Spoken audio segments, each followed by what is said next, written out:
Live లో join అయ్యారు బొజ్జ సంజయ్ రెడ్డి గారు, అలాగే మైనంపాటి అనసూయ అభిమాన సంఘం అధ్యక్షులు.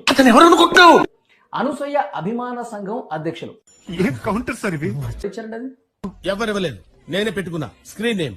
చాలా మంది హీరోలకు ఫ్యాన్స్ ఉంటారు, అలాగే చాలా మంది హీరోయిన్స్ కూడా ఫ్యాన్స్ ఉంటారు ఆబ్వియస్లీ. అలాగే మేము అనసూయ గారికి కూడా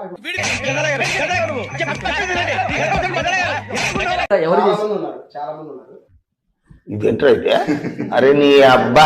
అందుకే ఇప్పుడు మీడియాకి వచ్చి మీరు అనసూయ తరపున మాట్లాడుతున్నారు. ఖచ్చితంగా మాట్లాడతాం అనసూయ గారి తరపున ఖచ్చితంగా.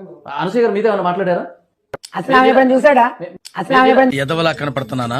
ఉందంటే దుబాయ్ లో ఉంది, తర్వాత వచ్చినా కలిసి ఇవ్వను కలవనికి వస్తుంది. ఆమె వచ్చి అధ్యక్షుని చేసిపోయింది దుబాయ్. ఆమె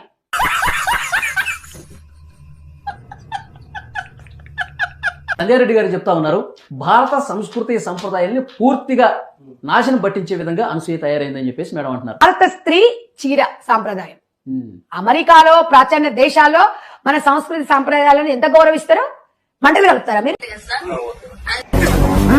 భారతీయ సంస్కృతి సాంప్రదాయాలు అంటే ఏంటి అసలు? సర్వనాశనం అయిపోతాయి. ఒకప్పుడు భారతదేశంలో అప్పుడు మనుధర్మ శాస్త్రం అమల్లో ఉంది. మనుధర్మ శాస్త్రం ప్రకారం ఏంటంటే స్త్రీకి అసలు ఆస్తిలో కూడా హక్కు లేదు. అన్ని సందర్భాల్లో ఆమె ఆస్తిని అనుభవించవచ్చు, కానీ ఆస్తి సొంతదారు. ఇప్పుడు అనసూయ అవయవాల మీద ఈయనకు హక్కు ఉంది.